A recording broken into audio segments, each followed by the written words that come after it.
네. 오늘 말씀 제목은 그리스도의 고난이라는 제목으로 말씀을 나눌 겁니다.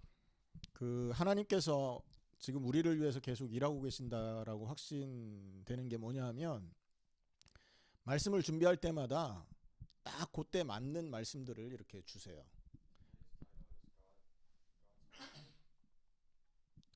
자, 이번 주가 크리스마스 주간 아닙니까?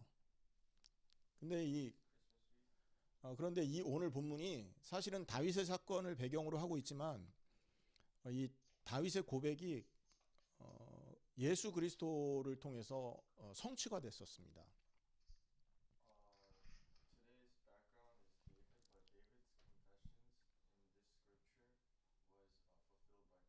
무슨 말이냐면 오늘 이 다윗의 고백이 아니란 말이에요.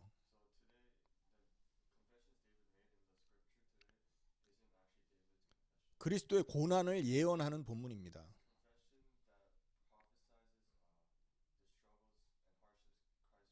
예수 그리스도께서 오신 이유가 뭐냐 하면 이 땅에 고난 받으시고 우리를 구원하기 위해서시잖아요. 하나님이 말씀을 주셨고 그 말씀의 약속이 그리스도를 통해서 성취됐단 말이죠.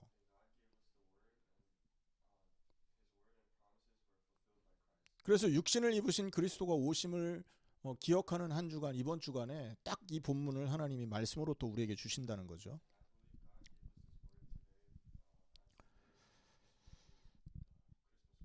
참새 한 마리 떨어지는 것도 하나님 계획이 없이는 안 떨어지는데 이렇게 이 일이 우연히 벌어지는 일은 아닐 거예요. 맞죠? 하나님이 오늘 우리에게 말씀을 주시고 또 우리로 응답받게 하시기 위해서 오늘 귀한 시간을 주신 줄 믿으시기를 축원합니다. 자, 오늘 배경을 한번 보겠습니다. 오늘 배경은 사실 정확하게 무슨 사건이다라고는 알 수가 없어요. 왜냐하면 본문에 나와 있지 않아요. 무슨 사건의 어떤 그 클루들이. 그런데 신학자들은 뭘 말하냐면 압살롬에게 쫓겨서 피난 갔을 때 다윗이 그 배경으로 이것을 기록했다라고 학자들은 말을 합니다.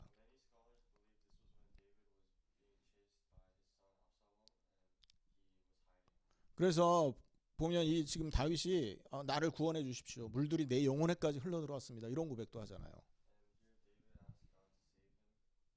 죽겠다 이 말입니다. 여러분 우리를 살아 있도록 하는 우리가 살아 있는 존재가 되기 위해서 가장 필요한 게 뭔지 아십니까? 그게 영혼입니다. 영혼. 히브리 말로는 그 영혼을 네페쉬라고 하거든요. 그 네페쉬가 우리가 살아 있도록 만드는 가장 근본 요소인 거죠. 그런데 그 영혼에 물이 들어온 거예요. 살아있, 살아있는 생기가 지금 막히게 생겼다라는 말을 하고 있는 거잖아요. 그러니까 이게 살아있어야 될 그 영혼이 생기가 말라버리면 어떻게 되겠어요? 죽게 되는 거죠. 그래서 여기에 물이 들어왔다 이 말은 내가 죽을 위기에 지금 처했습니다. 이런 말을 하고 있어요. 그리고 깊은 수렁에 빠졌다 이런 말을 하고 있고요. 여기에 깊은 수렁에 빠졌다 하면 떠오르는 여러분 사건이 요셉 사건이잖아요.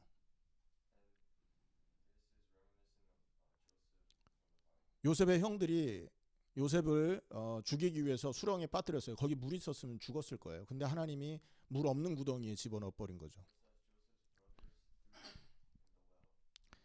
그리고 예레미야가 또 깊은 수렁에 이렇게 또 감옥 같은 데 갇혀 있었죠. 그리고 또 이렇게 3절에 보면 내가 부르짖음으로 피곤하여 나의 목이 말랐다. 얼마나 소리를 많이 질렀으면 목이 말이 안 나올 정도로 말랐다라는 건 목소리가 없어졌다는 뜻인 거거든요. 그리고 하나님을 바라서 나의 눈이 쇠했다. 하나님을 얼마나 이렇게 집중해서 봤는지 눈 시력이 가물가물할 정도가 된 거예요. 이런 배경들을 보면 결국 이 다윗이 굉장히 고통 중에 있는 상황이었는데 상황이었다는 것을 우리가 예상해 볼 수 있는 거죠. 그래서 다윗의 인생 속에서 많은 경우를 겪었지만 가장 힘든 게 무엇이었겠냐 보면 자기 아들한테 배신당해서 쫓겨난 그 사건을 들 수 있다는 겁니다.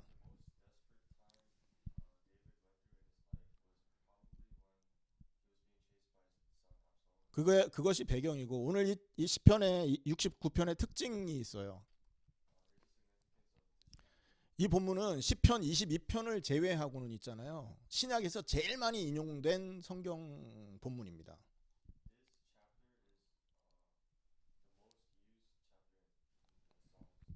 시편 22편에 엘리 라마 사막더니 어찌하여 하나님 나를 버리셨습니까? 뭐 이런 것들을 예수님이 인용하셨잖아요. 그런데 오늘 이 69편에도 여러분 9절 한번 보세요. 9절. 주의 집을 위하는 열성이 나를 삼키고 라는 말이 있죠. 어디서 많이 들었던 소리 아닙니까? 이게 요한복음 2장에 성전을 정화할 때 예수님이 하신 말씀. 그 사건을 두고 요한이 이 구절을 인용했었습니다.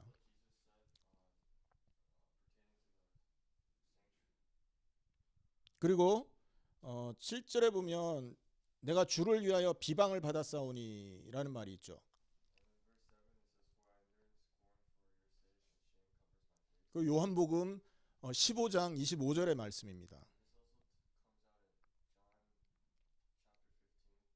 거기에 보면 주를 위하여 비방을 받았사오니 라는 말을 성취하셨다 이렇게 말을 하고 있다고요. 그리고 여러분 21절 한번 보십시오. 그들이 쓸개를 나의 음식물로 주며 목마를 때는 초를 마시게 하였사오니 이런 말이 있죠. 쓸개는 뭡니까? 쓴 음식을 말하는 겁니다. 여러분 우리 그 간 밑에 붙어 있는 쓸개가 담즙이라고 그래서 입에 대면요 이 말할 수 없을 정도로 쓴 맛이 난단 말이에요. 그리고 초는 뭐냐? 식초를 말합니다. 신음식. 근데 여러분 이 구절이 언제 성취됐느냐 하면 마태복음 24장에 예수님 십자가에 달렸을 때 이렇게 쓸개탄 포도주를 병정들이 예수님 앞에 이렇게 줬었잖아요.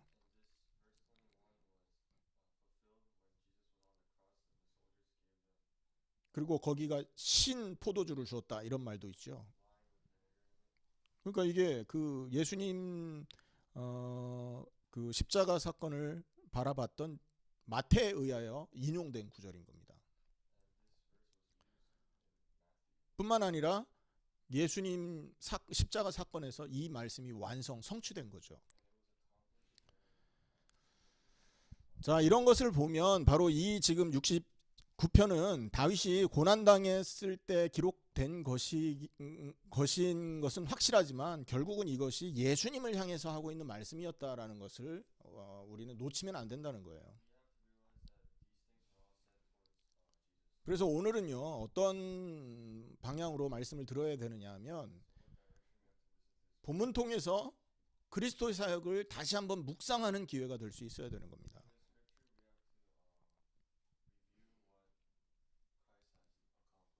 아멘. 교회 한 번쯤 나가본 사람은 누구나 예수님 십자가 통해 우리가 구원받은 것을 다 압니다. 하도 많이 들어서 십자가 하면 이 사람들이 이제 아이고 그거는 이제 너무 식상해, 너무 이제 지겨워 할 정도라니까요.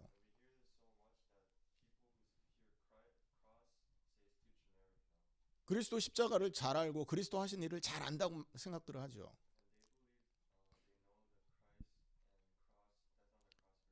교회 오래 다닌 사람은 어떻습니까? 하도 많이 들으니까 그리스도 십자가나 그분의 고난이나 부활이나 이런 사건에 의미 많이 안 둔단 말이에요.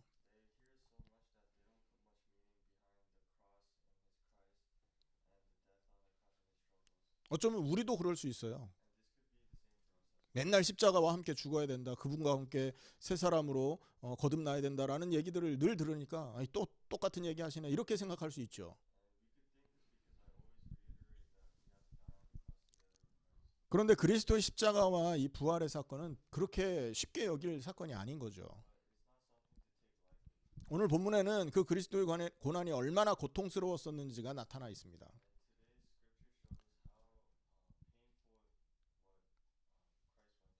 그리고 하나님이 우리를 얼마나 사랑했는지가 오늘 본문에 나와 있어요. 오늘 본문을 통해서 그냥 다윗의 고통이 아니라 다윗의 시가 아니라 그리스도의 사역이 밝히 깨달아질 수 있기를 축원합니다. 자, 그러면 본문으로 다시 돌아가 보겠습니다. 자, 오늘 1절, 2절에 보면 아까도 잠깐 언급을 했는데 내 영혼에 물이 들어왔습니다. 이렇게 말하고 있죠. 그리고 큰 물이 내게 넘치나이다. 이런 말도 하고 있습니다. 아까도 말했지만 물이 영혼에 들어왔다 이 말은 죽음을 말하는 거죠. 다윗은 죽을 만큼 고통스러웠다는 걸 이렇게 표현합니다.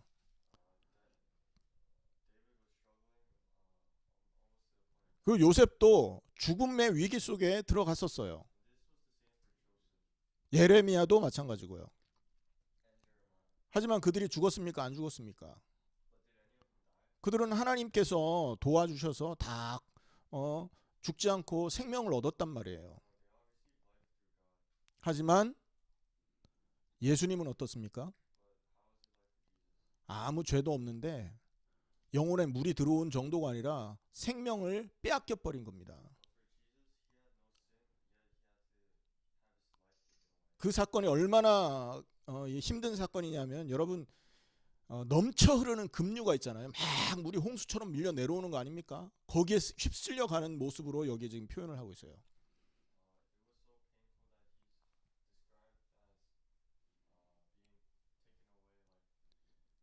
큰 물이 내게 넘쳤다라는 그 말이 급류에 휩쓸려가는 사람의 모습을 표현하는 거예요.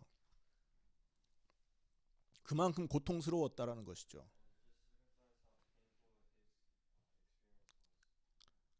지금 본문에 이 그 다윗은 살려달라고 하지만 예수님은 어떻습니까? 우리를 위해 그 고통을 참아내셨습니다.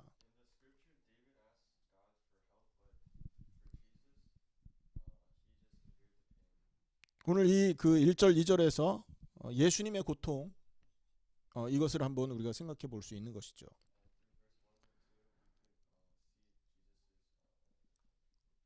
그리고 3절에 보면 예수님이 이 고통이 얼마나 컸든지 몸부림치면서 벗어나고 싶어 했다라는 걸 알 수 있어요.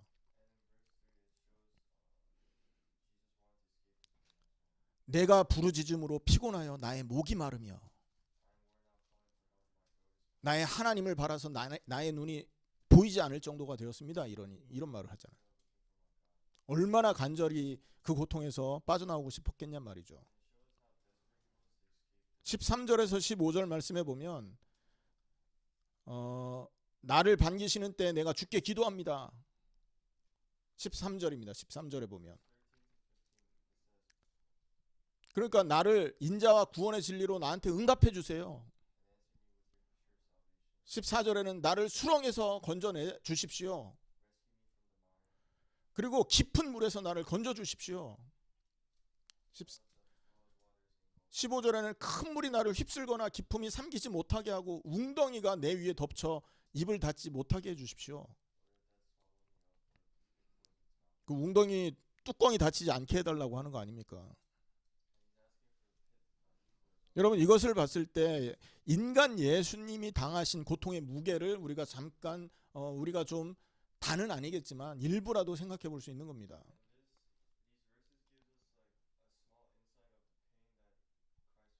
얼마나 고통스러웠으면 얼마나 괴로웠으면 이런 기도를 했겠냔 말이죠. 어떤 사람들은 에이 하나님이신데 그 정도는 참아낼 수 있을 거 아니야 이런 아니라는 생각하죠. 하나님이 만약에 그 고통 중에 하나님의 능력을 사용했다면 그 순간 죄인이 되는 거예요.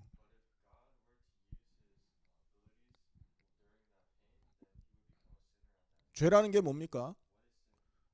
내가 원하는 것을 따라가는 게 나를 위해서, 자기를 위해서 자기가 원하는 것을 행하는 거, 그게 죄인 거예요, 여러분. 근데 예수님이 고난을 피하기 위해서 하나님으로 자기가 갖고 있는 능력을 썼다는 것은 하나님께서 원하신 방향에 벗어난 죄인으로서의 모습인 거죠.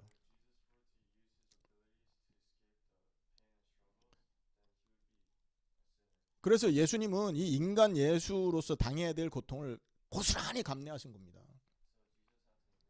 심지어 우리가 당하는 고통보다 더 큰 고통을 당하셨어요. 심판받는데 여러분 잠도 안 재우고 여러분 밥도 굶겨 가면서 고문하고 그랬지 않습니까? 그러니까 이런 고통 앞에서 예수님은요, 이 땀이 피가 되도록 이 고통을 나에게서 멀어지게 해달라고 기도를 하셨다니까요.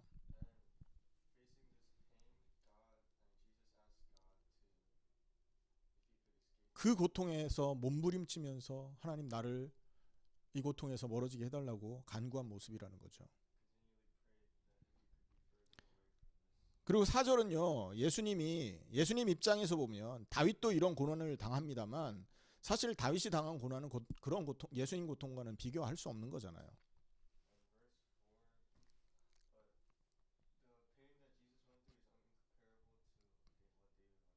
여기 4절에서는요, 예수님은 당신은 죄인이 아니잖아요. 근데 죄인이 당하는 고통을 당해야 되니까 하나님한테 나 억울합니다. 이거 페어하지 않습니다. 부당함을 요구하고 있는 모습인 겁니다.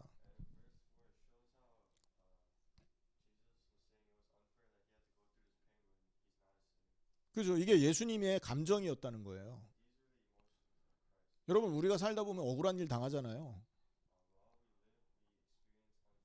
아무 잘못 없는데 비난 당해 보세요. 기분 좋습니까?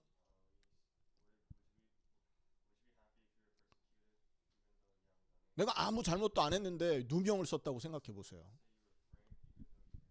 그리고 그 누명을 쓰고 죄인이 되어서 감옥에 갇혔다고 생각해 보세요. 굉장히 억울할 거예요. 근데 예수님이 그 모습을 그대로 지금 표현하고 있다는 거죠. 까닭 없이 나를 미워하는 자, 나의 머리털보다 많고 부당하게 하는 나의 원수가 되어 끊으려 하는 자가 강하였다. 여러분, 요한복음 15장 25절에서 요 첫 부분을 인용을 합니다.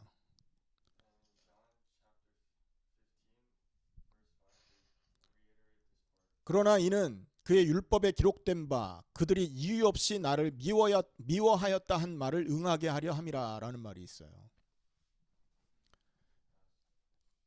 그러니까 하나님 앞에 나는 지금 억울합니다. 나는 이 부당한 고통을 당합니다라는 말을 할 정도로 예수님이 고통스러웠음을 우리는 기억할 수 있어야 돼요.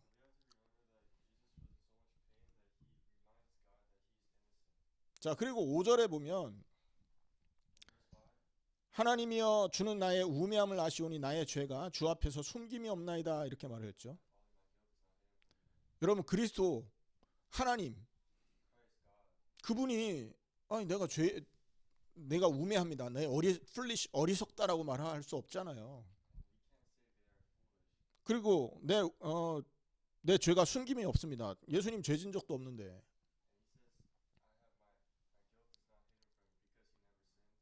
이런 기도를 왜 했을까요? 고린도후서 5장 21절에 답이 나와 있어요. 5장 21절에 보면 하나님이 죄를 알지도 못한 자로 우리를 대신하여 죄로 삼으신 것은 우리로 하여금 저의 안에서 하나님의 의가 되게 하려 하심이라. 우리가 하나님께 의가 되게 하려고 죄를 삼았다 이렇게 말한 거예요. 죄인 된 정도가 아니라는 거죠. 예수님이 죄 자체가 된 것입니다. 그래서 이 5절의 이 표현은 사실은 예수님 당신의 죄가 아니라 우리의 죄를 대속한 모습으로서 하나님 앞에 회개 기도를 하고 있는 거예요.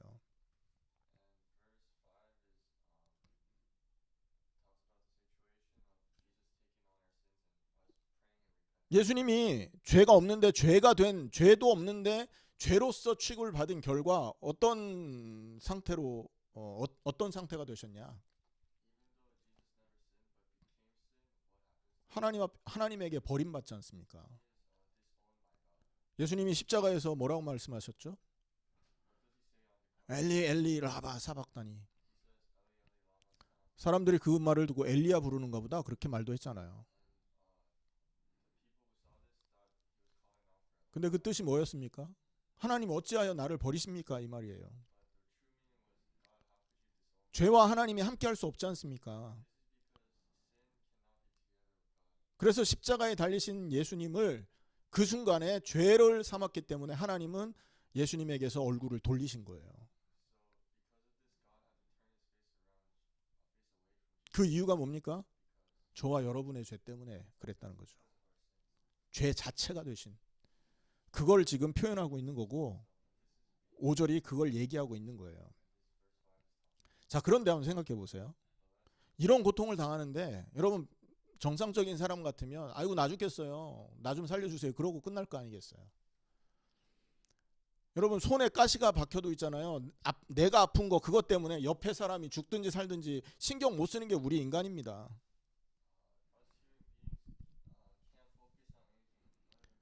근데 예수님은 손에 가시 정도가 아니잖아요. 예수님은 온몸에 못을 박히셨고 가시면류관을 쓰시고 창에도 찔리고 온몸에 물과 피를 다 쏟으셨거든요. 그런 가운데서 예수님이 6절을 말하고 있는 거예요. 하나님은 그런 가운데서도 자기 백성을 잊지 않고 계신다는 거죠. 예수님이. 6절 한번 같이 읽겠습니다. 시작. 만군의 여호와여 주를 바라는 자들이 나를 인하여 수치를 당하지 마옵소서.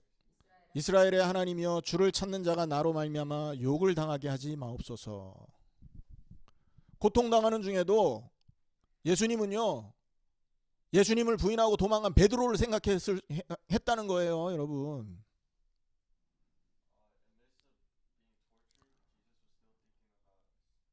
그 고통 중에도 의심하고 예수님을 부인하고 있는 도마를 생각했다는 거죠.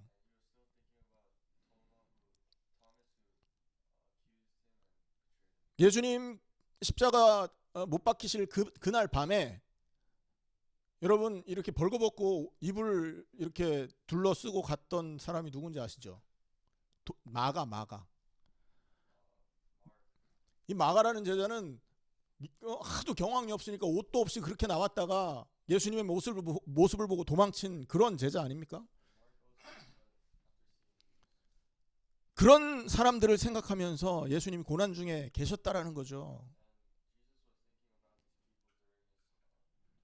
자기 살아보겠다고 전부 자기 처소로 숨어버린 예수님의 제자들을 생각했단 말이에요. 그럼 여기서 우리가 생각할 건 뭡니까? 이 시대 오늘날 예수님은 누구를 생각하고 있겠냐? 저와 여러분을 생각하고 있는 겁니다.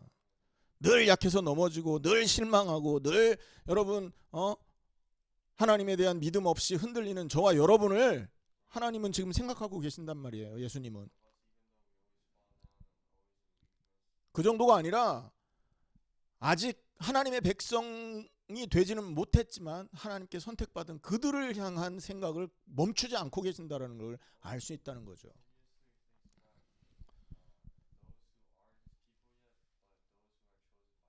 오늘 6절에서 고통 중에도 하나님의 백성을 향해 기도하는 이 모습을 통하여 우리는 이런 것들을 유추해 볼 수 있는 것입니다. 그 다음에 7절에 보면 내가 주를 위하여 비방을 받았사오니 내 수치가 나의 얼굴에 덮였나이다 이렇게 말합니다.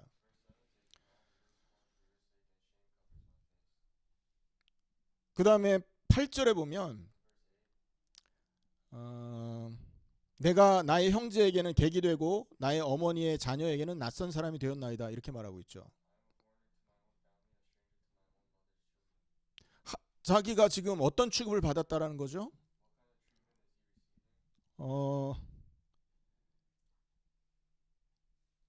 형제들한테 객이 되고, 여기서 객이 됐다라는 건 히브리 말로 떠나다라는 뜻이 있어요.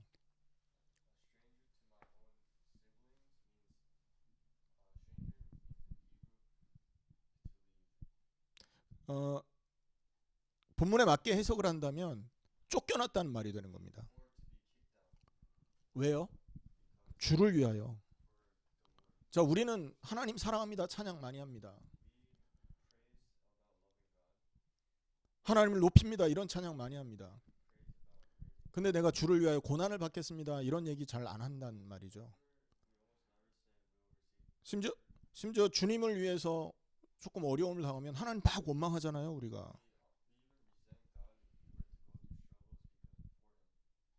근데 죄인 취급을 받고 수치가 얼굴을 덮었다, 이 말은 아주 창피당하고 사람들 앞에 손가락질 받는 상태가 됐단 말이잖아요.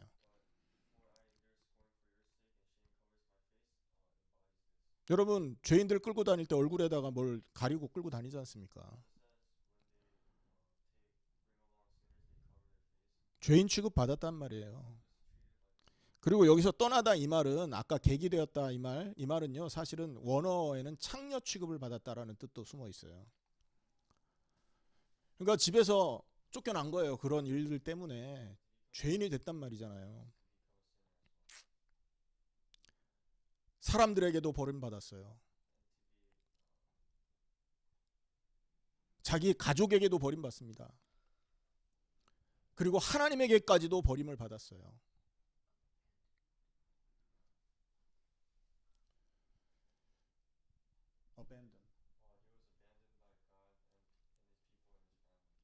자, 이해되십니까, 여러분?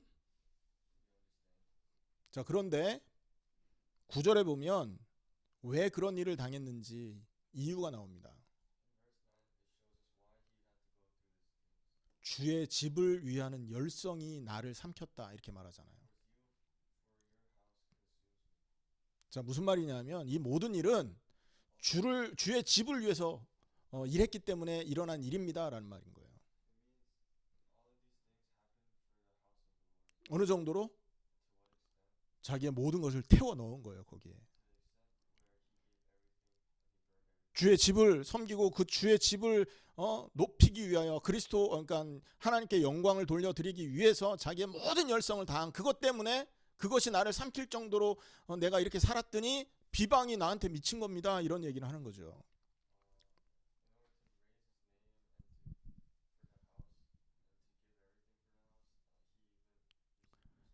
쉬운 얘기로 말하면 인류를 구하려는 하나님의 구원의 열심에 자기 자신을 드린 것 때문에 내가 이런 고통을 당하고 있습니다 라는 말을 하고 있는 겁니다.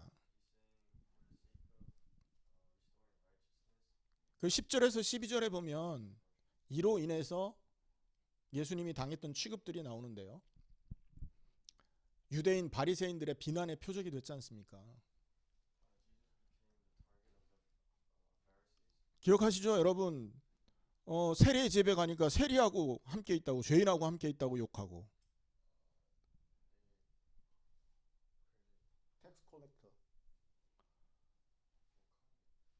어쨌든 그러니까 또 이렇게 그 과부하고 지냈더니 또 저 엉뚱한 짓 한다고 손가락질 당하고. 그 예수님이 그런 말 했다니까요. 내가 피리를 불어도 사람들이 그 손가락질 할 거고, 뭐 베옷을 입고 있어도 사람들이 손가락질 할 거다. 자, 그게 지금 무엇 때문이다? 하나님을 위한 열심 때문에 당했던 일들이다. 인류 구원 계획을 가지신 그 하나님의 말씀에 순종해서 일어났던 일들이다라는 걸 얘기하고 있는 거예요. 그리고 여러분, 예수님이요 얼마나 그런 상황이 자기에게도 못마땅한 것이었었냐 하면 14절에서 20절 말씀을 쭉 보다 보면요, 너무나 간절한 기도들이 나오는데 14절에 나를 수렁에서 건지사 빠지지 말게 하시고 나를 미워하는 자에게서와 깊은 물에서 건지소서. 여러분, 깊은 물 뭘 말합니까? 죽음을 말한다 그랬잖아요. 물속에 들어가는 건 죽음을 말하는 거예요. 여러분, 우리가 세례 받을 때 물속에 집어넣었다 이 말은 뭐죠? 죽음 또는 죄와 함께 죽은 것이다. 죄의 싹은 사망인데 네가 이렇게 죽은 상태다라는 걸 보여주는 거였지 않습니까? 근데 예수님 죄가 있는 분인가요? 죄도 없는데 지금 물속에 들어가서 죄인 취급을 받아야 되는데, 그것에서 날 건져 주십시오 기도하는 거예요. 그리고 큰 물이 나를 휩쓸거나 기품이 나를 삼키지 못하게 하시며 웅덩이가 내 위에 덮쳐 그것에 입을 닫지 않게 하소서. 여러분, 죽은 자를 어디에다가 집어넣습니까? 무덤에 집어넣잖아요. 무덤에 들어가서 무덤의 문이 닫히지 않게 나를 살려주십시오라는 기도라니까요.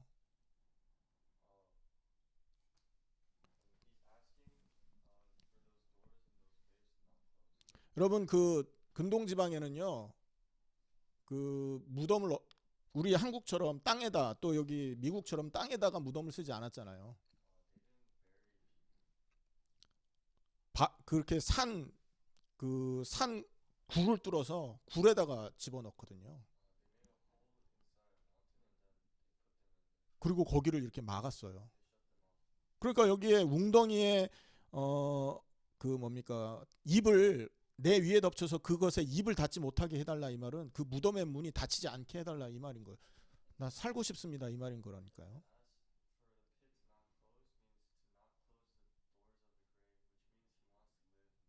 여러분, 얼마나 여러분 지금 애절하고 간절하고 정말로 하나님 앞에 절절한 기도를 하고 있는 건지 우리가 느끼셔야 됩니다.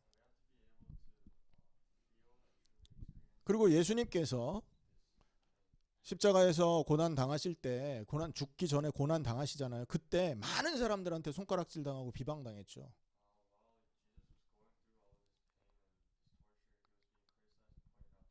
일주일 전만 해도 종려가지 흔들면서 다윗의 자손 예수여 어서 오시옵소서 이렇게 찬양하던 그 사람들이 금방 변해서 막 손가락질했잖아요.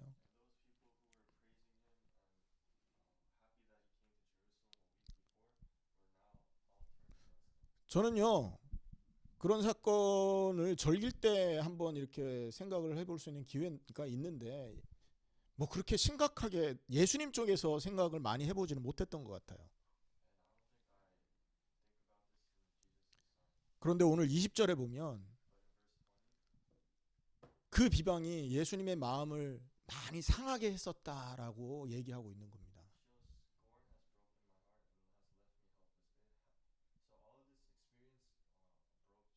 19절 20절에 우리 한번 같이 읽겠습니다. 주께서 나의 비방과 수치와 능욕을 아시나이다. 나의 대적자들이 다 주님 앞에 있나이다. 비방이 나의 마음을 상하게 하여 근심이 충만하니 불쌍히 여길 자를 바라나 없고 긍휼히 여길 자를 바라나 찾지 못하였나이다. 비방을 당할 때 마음이 상한 거예요. 인간 예수의 모습인 것입니다. 누구나 좋은 얘기 들어야 기분 좋지 나쁜 얘기 들으면 기분 좋을 사람 없잖아요. 그리고 그 상황 속에서 예수님은요, 누구를 찾았어요? 나를 좀 도와줄 자가 없을까 하는 생각을 했다는 거예요. 나를 이 고통 속에서 변호해 줄 사람이 없나? 이걸 찾아봤다는 거죠. 저는요, 이렇게 가끔 살다 보면 제일 조금 이렇게 아쉬운 게 뭐냐면 내 주변에 힘 있는 그 공무원이 없는 게 굉장히 아쉬워요. 만약에 경찰 공무원 같은 사람들, 검사라도 한 사람 있으면 사는데 되게 편했을 것 같은 생각을 가끔 해봅니다. 여러분, 그렇지 않습니까? 저 문제 생겼을 때 경찰이나 검사 같은 사람이 저 이렇게 친청이고 그러면 전화 한 통화로 거기서 문제 해결받기도 하고 그런 혜택이 있단 말이죠.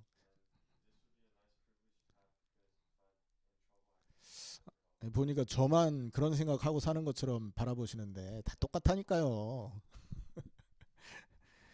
자, 예수님도 그랬다는 거예요. 어디에 나옵니까? 20절 뒷부분에 나오잖아요. 근심이 충만하니 불쌍히 여길 자를 바라나 없고. 예수님이 고통당할 때 아이고 예수님 앞에서 이분 불쌍한 사람이니까 건들지 말아라 해줄 사람이 없다는 거죠. 긍휼히 여길 자를 바라나 찾지 못하였나이다. 자, 인간 예수의 모습이었다는 거예요. 그런 가운데서 예수님은 그 고통을 짊어지셨다라는 거죠.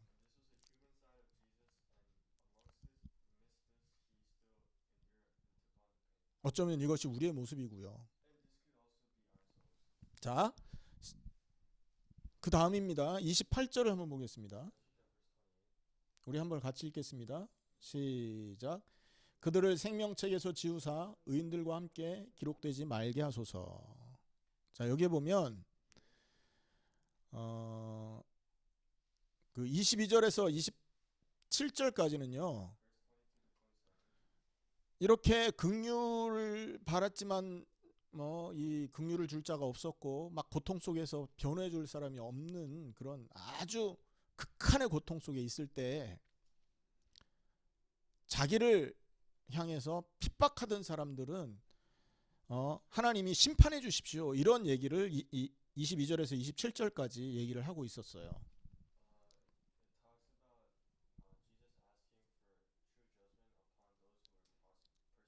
그런데 11절에 보면 11절이 아니라 28절에 보면 그들을 생명책에서 지우사라는 말이 있어요. 어떤 의미로 이 문맥의 의미를 좀 따져보면 하나님은 모든 사람의 이름을 기록한 생명책을 갖고 있는 것입니다. 왜냐하면 하나님은 사랑이시기 때문에 모두를 구원하기 원하시는 거잖아요. 하나님이 거기에서 하나님의 허락 없이는 그들의 이름을 아무도 뺄 자가 없는 거예요. 하지만 그 사람들 중에서 나는 하나님의 가족의 일원이 되기를 원치 않습니다라는 생각을 가지고 하나님을 거부한다면 그 이름에서 지워진다라는 겁니다.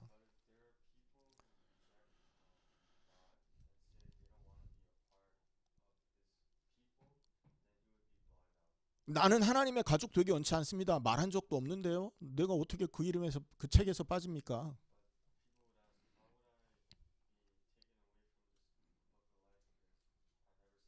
말한 것보다 더 극명한 행동을 가지고 하나님의 이 뜻을 거부한 일이 있어요.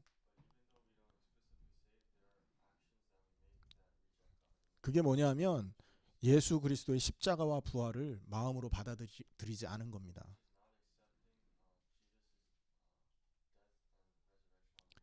그리스도의 십자가와 부활만이 나를 구원할 수 있는 유일한 길이라는 언약을 주셨는데 그 언약을 거부했다면 나는 하나님 가족이 되지 않겠습니다 하는 말하고 같은 겁니다.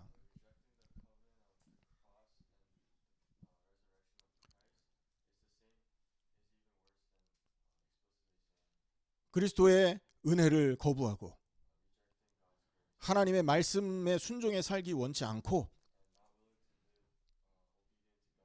내 뜻을 따라 내 원하는 대로 살기를 원한다면 그 사람은 생명책에서 이름이 지워질 것입니다. 그러나 반대로 내가 죄인이고 내 이 죄가 너무나 하나님 앞에 부끄럽고 그래서 이 부끄러운 마음으로 하나님의 그 선물인 십자가의 죽음을 내 죽음으로 받아들이기 원한다면 그 사람은 하나님의 사람인 거예요.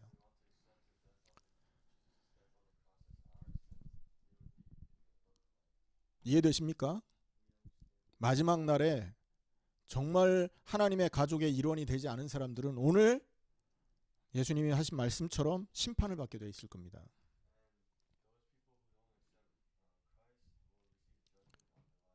24절에 보면 주의 분노를 그들의 위에 부으사 주의 맹렬하신 노가 그들에게 미치게 하소서. 자, 오늘 여러분 그래서 오늘 이 본문을 통해서 우리가 가지고 있는 믿음이 진짜 믿음인지 다시 한번 확인하시기를 축원합니다. 29절에 보면 오직 나는 가난하고 슬프오니 하나님이여 주의 구원으로 나를 높이소서.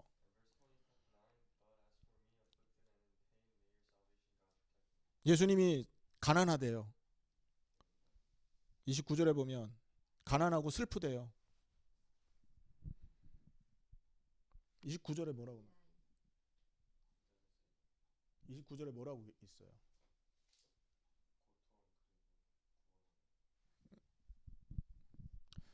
어쨌든 지금 영어 버전하고 조금 차이가 있는 것 같습니다. 어쨌든 간에 29절에서 이 내용은 뭐냐 하면 빌립보서 2장 9절을 말하는 겁니다.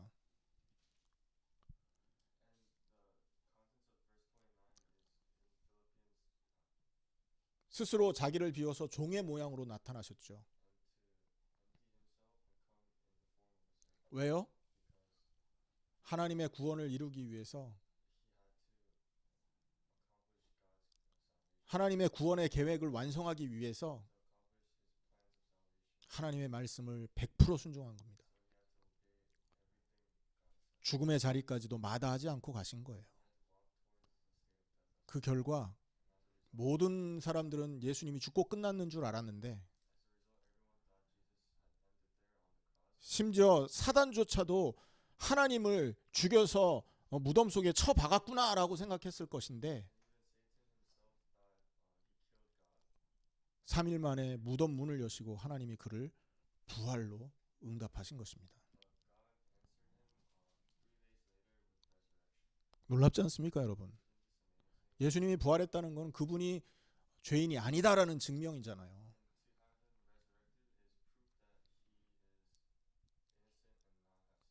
예수님이 부활했다 이 말은 예수 믿는 사람도 이렇게 죽음에서 건진받을 수 있음을 보여준 사건인 거라니까요.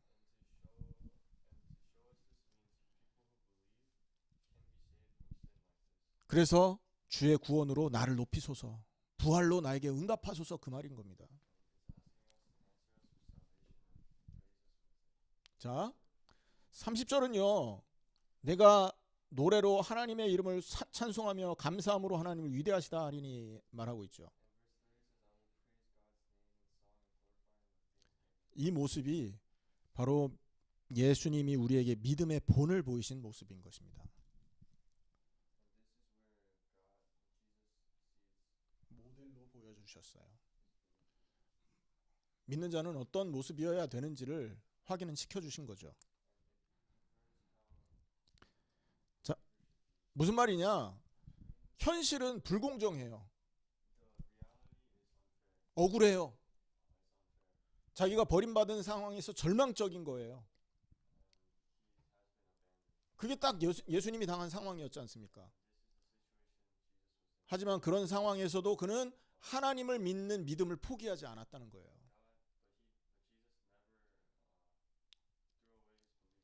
하나님이 하신 약속과 현실이 완전 차이가 나는데도 불구하고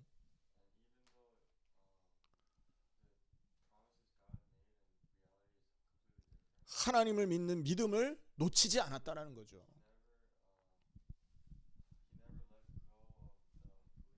그래서 그는 내가 노래로 하나님의 이름을 찬송한다. 여러분, 우리가 현실과 말씀이 다른데 하나님 찬양할 수 있습니까? 십자가와 옛사람이 죽어 없어졌다면 이게 가능해지는 겁니다. 나의 옛사람이 물속에 죽음을 맞이한 게 맞다면 나는 주님을 찬양할 수 있게 되는 거예요.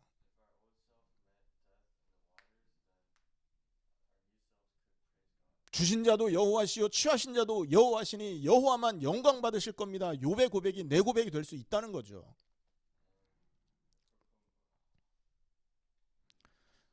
자, 이게 바로 믿음을 갖고 있는 사람의 모습이라는 것을 예수님이 보여주신 거라니까요.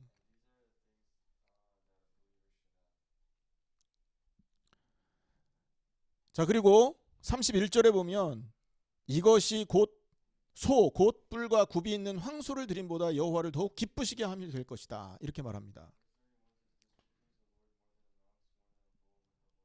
하나님이 뭘 받으시는 겁니까? 그러면 눈에 보이는 예물, 값비싼 예물, 또 뭔가 이렇게 거룩하게 보이는 그런 어떤 외형을 원하시는 분이 아니란 말을 하는 거잖아요. 뭘 받으시는 분이다? 보이지 않는 내 속에 믿음을 받으시는 분이다.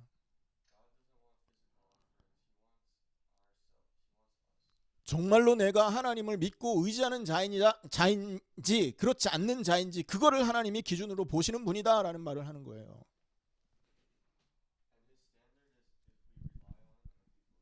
자, 크리스마스가 목요일입니다. 이제 하나님이 이 크리스마스 때 화려한 행사를 원하는 것이 아니란 말이에요.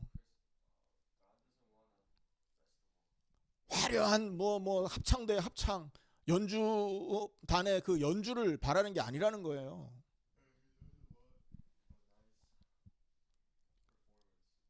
저와 여러분을 위해서 이런 고통을 참으시고 또 우리의 죄 때문에 대속의 죽음을 죽으시고 그 죽음에 부활하신 하나님을 향한 진짜 감사를 원하신다는 거죠.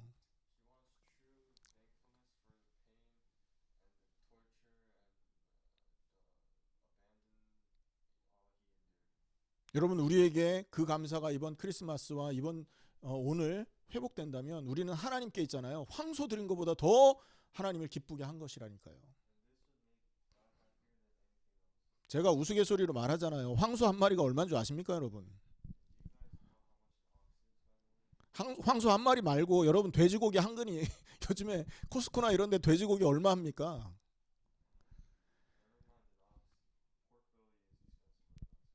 고기값 비싸요. 황소 한 마리 한국에서 500만 원에서 1000만 원 합니다. 만불 한다고, 만불. 여러분, 그 헌금 만불씩 드려본 경험 있으신가요? 안 드려도 돼요. 여러분이 정말 감사한 마음으로 만불 아니라 10만 불도 드릴 수 있다면 할렐루야지만 마음 안 들어간 예물을 하나님 안 받으신단 말이죠. 여러분, 참고로 여러분 예물 드릴 때 집에서 드린다고 대충 드리지 마세요. 어떤 분은 보니까 그 저기 1불짜리 있잖아요. 그거 이렇게 주머니에서 꺼낸 것 같아. 막 꼬깃꼬깃 접혀 있는 거 그거 이렇게 접어가지고 봉투에 넣더라고요.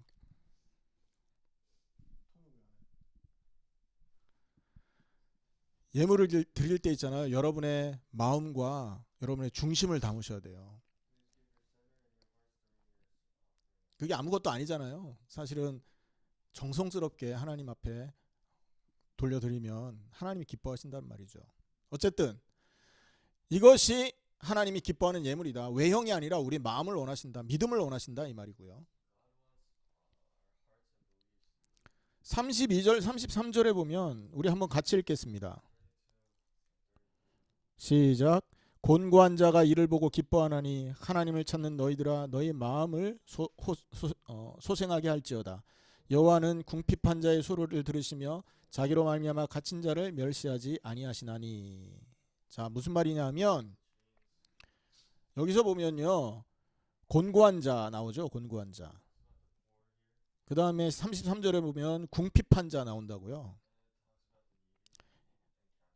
이것은 이 본문에서는 다윗을 말합니다. 다윗이 지금 곤궁한 상태, 위기 속에 하나님을 섬기다가 어려움 속에 하나님이 허락한 어려움 속에 지금 들어갔잖아요. 하지만 이것을 확대해서 지금 신약적인 언약의 관점에서 보면 이 말은 하나님을 믿는 자들 말하는 거예요. 하나님을 의지하는 자들의 기뻐하실 일이 바로 이것이다 라는 말인데요. 여러분, 우리가 기뻐할 일이라는 거예요. 그러니까 우리의 마음을 하나님께 드릴 때 하나님은 그것을 더 값지게 보는 것, 그것이 감사할 일이란 말이죠.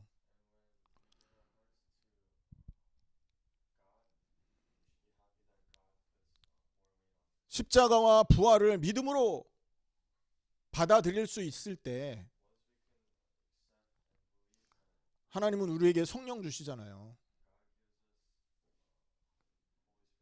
십자가와 함께 죽은 사실을 내가 믿을 때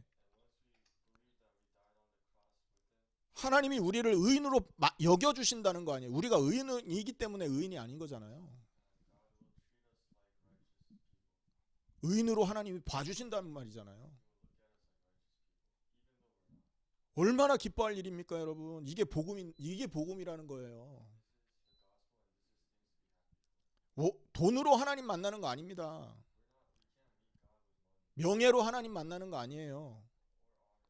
정말로 내 속에 이 참된 믿음과 진실함이 하나님을 만나게 하는 거라고요. 십자가를 향한 진실함이. 워렌 버핏 한 끼 만나서 한 끼 식사하는데 뭐 2억인가 줘야 된다면서요. 하나님이 워렌 버핏보다 높으신데 만약에 이런 식으로 따지려면 우리는 얼마를 갖고 있어야 하나님 만납니까?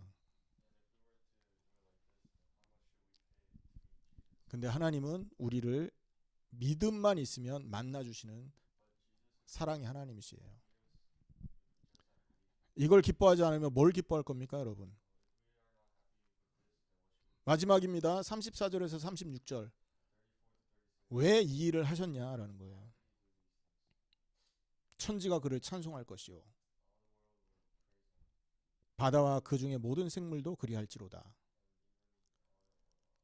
창조물이 하나님을 찬양하게 하기 위해서다라는 거예요. 하나님이 찬양받으시기 원하시기 때문에 이 일을 하신다라는 거죠. 우리가 여러분 그 하나님이 인간을 창조하신 이유와 목적이 바로 이것이에요. 이 모든 일을 하신 이유가 하나님이 찬양받으시기 원해서다.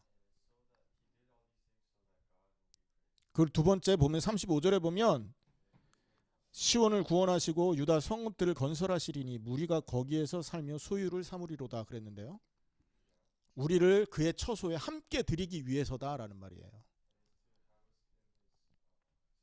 밖에 고아처럼 여러분 죄인처럼 거지처럼 살던 우리를 씻기고 입히고 깨끗하게 만들어서 왕궁에 들여 살게 하기 위해서 이 일을 하나님이 버리신 것이다 이 말인 거예요. 솔로몬이 자기 신부를 여러분 맞이하기 위해서 왕궁에다 큰 성전을 지었지 않습니까? 왕궁을 짓지 않습니까? 하나님이 우리를 신부로 삼아서 큰 왕궁에 살기 위해서 이 일을 버리신 것이다 이 말이라고요. 자, 이해되십니까 여러분? 이게 하나님이 그리스도를 이 땅에 보내서 고난받게 하신 이유다라는 말을 하고 있어요.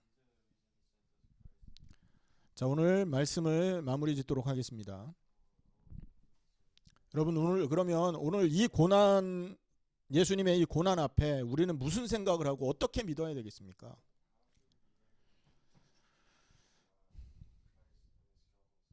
첫 번째, 우리의 믿음을 점검하시기를 축원합니다. 뭐 하라고요? 믿음을 점검하라. 여러분 믿는 자의 삶과 믿지 않는 자의 삶은 같을까요? 다를까요? 달라요. 왜냐하면 믿는 자는 예수님과 함께 새 사람이 된 거잖아요.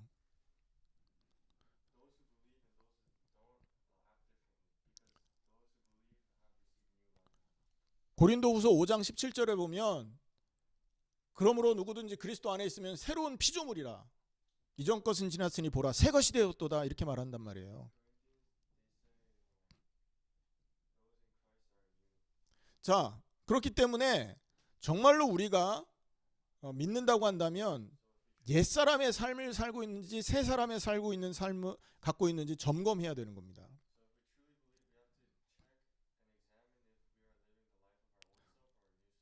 오늘 본문에 보면 그 믿는 자의 모습이 새 사람의 모습이 나와 있어요. 7절에 보면 주를 위해 비방도 달게 받는다. 내가 주를 위하여 비방을 받았사오니 라는 말이 있죠. 수치도 받고 비방도 받을 수 있다. 달게 받고 감사할 수 있는 사람이다 라는 거죠. 9절에 보면 구원을 향한 열정이 넘치는 사람이에요. 이해되시죠? 왜냐? 그게 하나님의 소원이기 때문에. 그게 하나님의 관심이기 때문에 그것을 향한 열정과 관심이 늘 남아있는 사람이 믿는 사람인 거예요. 많이 있겠지만 몇 가지 추려보면 그렇다는 겁니다. 29절에 보면 또 무슨 말이 있냐? 현실이 아닌 믿음을 선택한다. 현실, 우리가 당한 환경을 보고 낙심하는 사람이 아니라 낙심할 상황이 있을지라도 하나님의 말씀을 기억하고 믿음을 선택하는 사람이 믿는 자의 모습이다라는 거죠. 그리고 마지막으로 천국을 소망하며 날마다 감사하고 날마다 하나님 앞에 영광 돌리는 그런 삶을 산다. 35절 36절입니다. 여러분, 우리가 오늘 이 본문을 다시 한번 묵상해야 될 겁니다. 하나님이 우리를 구원하기 위해 하신 예수님을 통해서 예수님이 당하게 하신 그 일이 본문의 내용이잖아요. 그렇기 때문에 오늘 이 본문 안에서 나 때문에 예수님 이런 고난 당했지 늘 기억할 수 있어야 돼요. 내가 이 믿음, 예수님의 이 은혜 속에 들어가기 위해서는 그 십자가에 내 옛사람이 함께 죽어 없어졌단 말, 그 사실, 그 언약을 믿어야 되는구나.